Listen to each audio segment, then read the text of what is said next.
Yo le voy a dar la palabra al ministro Fernando Ruiz para que sobre la base de esto que les he descrito pueda también entrar algunos de los detalles que tienen que ver con esas restricciones, pasando de un sistema donde teníamos excepciones a uno de restricciones puntuales y de nuevo haciendo los aislamientos selectivos de aquellas personas que marquen como positivo en las pruebas de COVID-19. Ministro, lo escuchamos.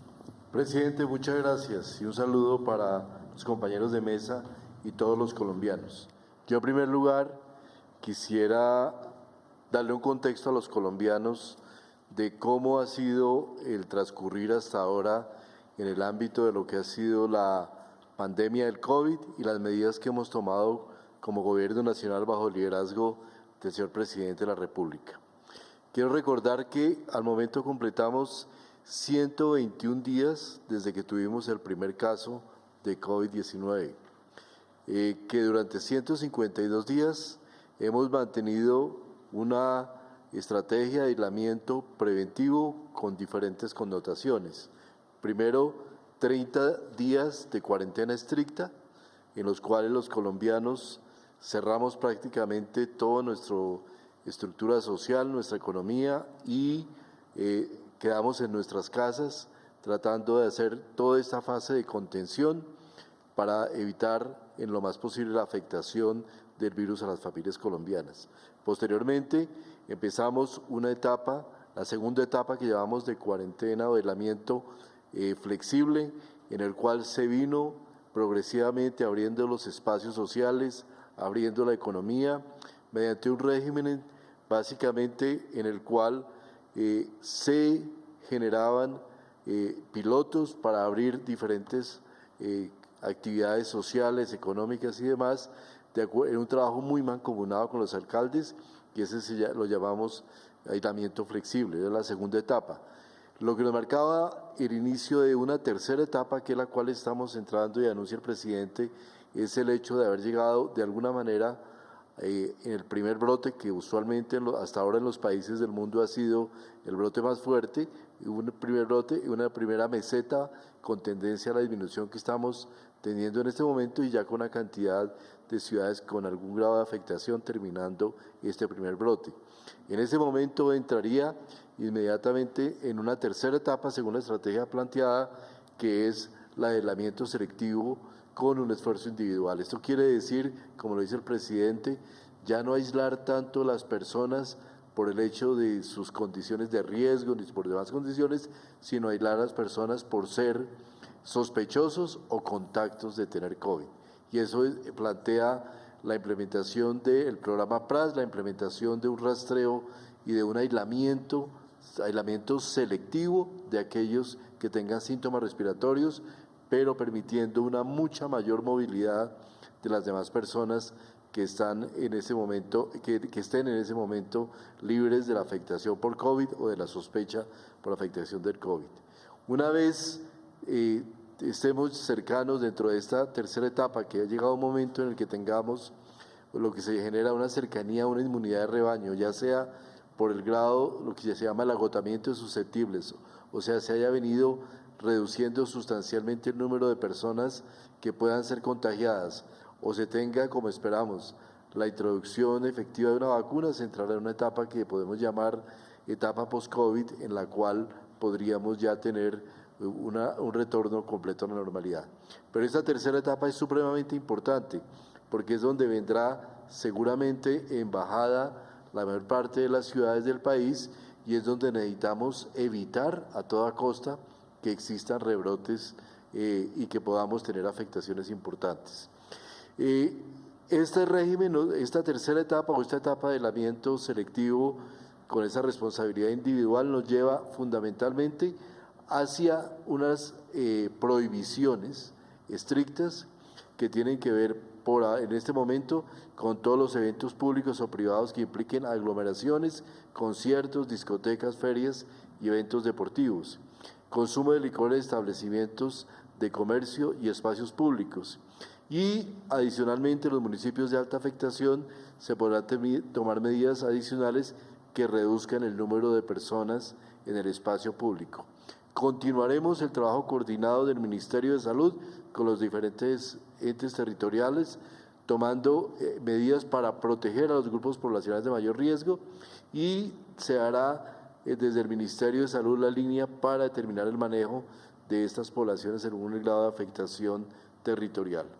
Obviamente, en las ciudades de alta afectación continuaremos con procesos de apertura y siempre en la opción de que en el caso de existir algún rebrote deberemos tomar algún tipo de medidas más estrictas para mantener y contener la progresión de la epidemia, pero siempre confiando en, como lo hemos hecho hasta ahora, de haber desarrollado una capacidad en los territorios para contener, para hacer bloqueos territoriales, para contener brotes de la epidemia y con la información suficiente que ya se tiene para poder contener la epidemia. Yo quisiera presentar unas figuras, unas gráficas donde muestro un poco por qué, cómo se sustenta esta decisión que hemos tomado bajo la dirección del presidente de la República. Esta gráfica nos muestra las muertes, que desafortunadamente, con todo el dolor del alma, los tenemos que expresar prácticamente día a día en ese ejercicio de transparencia que ha tenido el gobierno con el país, de presentar los indicadores diariamente, como de alguna manera hemos venido observando que de manera importante una tendencia al aplanamiento del número de nuevos casos de fallecidos, incluso con una pequeña tendencia a la reducción, pero además con un margen de seguridad que en este momento tenemos, y es el hecho de tener ya 9.791 camas de cuidado intensivo instaladas al día de hoy. Recordemos que partimos de 5.346, ya vamos en 9.791, y a lo largo de los próximos semanas seguiremos aún ampliando esa capacidad, esa reserva de disponibilidad de camas de cuidado intensivo en todas las ciudades de Colombia para poder atender a la población. Pero un dato muy importante que ilustra todo esto: tenemos hoy en día 34% de camas de cuidado intensivo disponibles, desocupadas. Eso indica que ante la eventualidad de cualquier situación de brote, podríamos ya tener esa reserva estratégica que nos permite utilizar las camas de cuidado intensivo para atender a nuestra población, situación de las que nos sentimos profundamente claros, en el sentido de que hasta ahora en ninguna ciudad del país hemos tenido una situación donde la población no haya sido atendida de manera adecuada por la afectación de COVID por no disponibilidad de cuidado intensivo. Si miramos los municipios que estamos con tendencia en la meseta, estamos en la meseta con tendencia a la baja, con una muy ligera tendencia a la baja, en estos tenemos Bogotá, Medellín, Cali, que ha tenido una afectación relativamente larga, Bucaramanga y Pasto, ciudades que muestran esa tendencia y que estas ciudades, este grupo de ciudades representa la mayor contribución poblacional en este momento de la epidemia. Hemos visto que hemos tenido ciudades que han tenido una primera ola de afectación, como fueron desde Leticia hasta Barranquilla, pasando por Medellín, pasando por Cartagena, pasando por Tumaco. Estamos en esta segunda ola, que es donde hemos visto estos números más grandes que hemos evidenciado en los últimos días, pero que muestran en las tendencias ya de mortalidad del registro de funciones esta tendencia a la estabilización. Y tenemos el primer grupo de municipios que, como muestra la siguiente gráfica, aparecen Cartagena, Barranquilla, Quibdó, Tumaco y Leticia, donde se ve claramente que ya hemos pasado este primer brote y que el número de casos es muy limitado. De hecho, fue notorio cómo en la ciudad de Barranquilla durante el fin de semana se evidenció el primer día en que hubo 0 muertes por COVID en la ciudad, situación que es muy similar a las que tenemos en Cartagena, en Leticia, en Quibdó y en Tumaco. Estas ciudades, obviamente, como decía el presidente, podrían tener un siguiente brote en algún momento, pero evidentemente ya ha pasado la parte más grave de la afectación en esta primera etapa. La siguiente gráfica muestra municipios estables con afectación moderada que se han mantenido relativamente estables a lo largo del tiempo están Santa Marta, Popayán, Villavicencio, Sincelejo y Valledupar. Son municipios que han tenido una afectación limitada realmente, no han tenido un impacto muy grande, pero se han mantenido a lo largo del tiempo y en los cuales tenemos una disponibilidad amplia de camas de cuidado intensivo. Y por último, los municipios con tendencia al aumento, que son esos municipios que están entrando ahorita en la fase más crítica, que son Cúcuta, donde hemos visto un incremento importante de casos, y algunas ciudades que vienen más rezagadas como Armenia, Manizales, Pereira e Ibagué. Además de estos, nos quedan algunos municipios y algunas ciudades donde la afectación todavía es muy baja, ciudades como Tunja y cerca de 145 municipios donde no tenemos todavía afectación del COVID y que seguramente van a ser afectados a lo largo, más adelante en el tiempo, pero evidentemente para los cuales también ya estamos montando y hemos venido montando esa capacidad de cuidado intensivo. Las medidas tomadas, la medida de cuarentena estricta, las medidas de escalamiento nos han permitido diferir en el tiempo la afectación de ciudades, haber tenido el tiempo para haber montado la capacidad de cuidado intensivo con una inversión muy grande, y no solo de cuidado intensivo, sino cuidado intermedio, cuidado ambulatorio, de haber dispuesto toda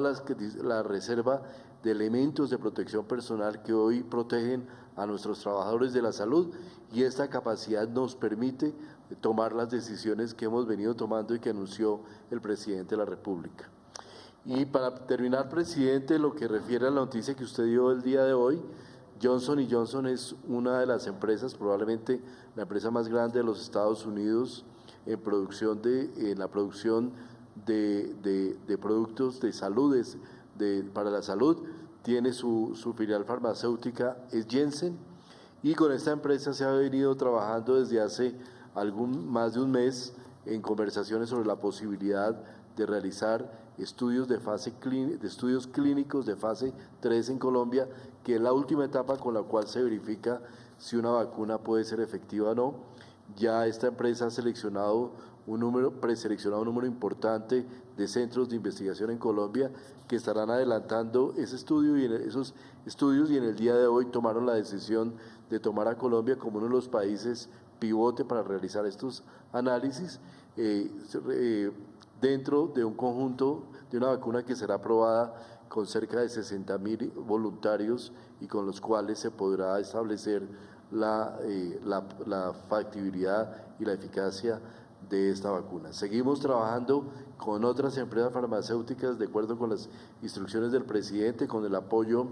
de la Cancillería y con el apoyo de otros ministerios, para poder tener la claridad y poder continuar de manera efectiva en la definición de posibilidades para el país, de estudios clínicos, de acceso a la vacuna, de mecanismos tanto en los mecanismos multilaterales como el COVAX, como en los mecanismos bilaterales de negociación, y también dentro de ese marco que nos plantea la coalición privada, público-privada, con la que hemos venido trabajando para poder generar la posibilidad de hacer apuestas estratégicas que permitan al país tener la tranquilidad de tener la disponibilidad de la vacuna en un plazo muy breve. Gracias, ministro. Y yo creo que también hay un mensaje muy importante. Como la Organización Mundial de la Salud mantiene el estado mundial de pandemia, todas estas medidas y estos pasos que estamos tomando también tienen un concepto importante, y es que la emergencia sanitaria, como herramienta de control, de supervisión, de dar medidas rápidas e instrucción por parte del Ministerio de Salud, va a ser extendida hasta el 30 de noviembre, es decir, estará por un periodo de 90 días donde nosotros estaremos monitoreando el comportamiento de la pandemia. Como dijimos, este nuevo decreto que estará dándose a conocer el día de mañana, que empieza con el concepto del aislamiento selectivo, del distanciamiento y la responsabilidad individual, el primer decreto va a ir hasta el 30 de septiembre. ¿Con qué objetivo? con el objetivo de estar monitoreando el comportamiento, el proceso que se va dando en los distintos municipios, en los municipios de alta afectación que empiezan también una senda de meseta con tendencia al declive y las que tendremos en otras ciudades del país. Pero el concepto de la emergencia sanitaria se extiende hasta el 30 de noviembre, que es lo que esperamos nos siga manteniendo a nosotros una línea en materia de decisión de política pública y en salud pública. Así que de pronto, Fernando, me gustaría también que a los colombianos le hablemos por qué el concepto que hemos hablado con los expertos, con la Organización Mundial de la Salud y la Organización Panamericana de la Salud, para mantener el criterio general de emergencia sanitaria. Sí, presidente, mientras exista la declaración de emergencia sanitaria a nivel internacional dada por la Organización Mundial de la Salud, es claro que Colombia, como los demás países del mundo, tiene que adoptar medidas específicas de reconocimiento del riesgo que implica el COVID-19. Es evidente que todavía estamos en una etapa inicial, en una etapa, digamos, intermedia en términos de la afectación, que esto no ha terminado, que esto seguramente se prolongará este proceso durante un tiempo y que por lo tanto es necesario ese contexto de mantener y prolongar el contexto de emergencia sanitaria hasta el 30 de noviembre como una opción como la base y plataforma para poder plantear las medidas que protejan a la población colombiana.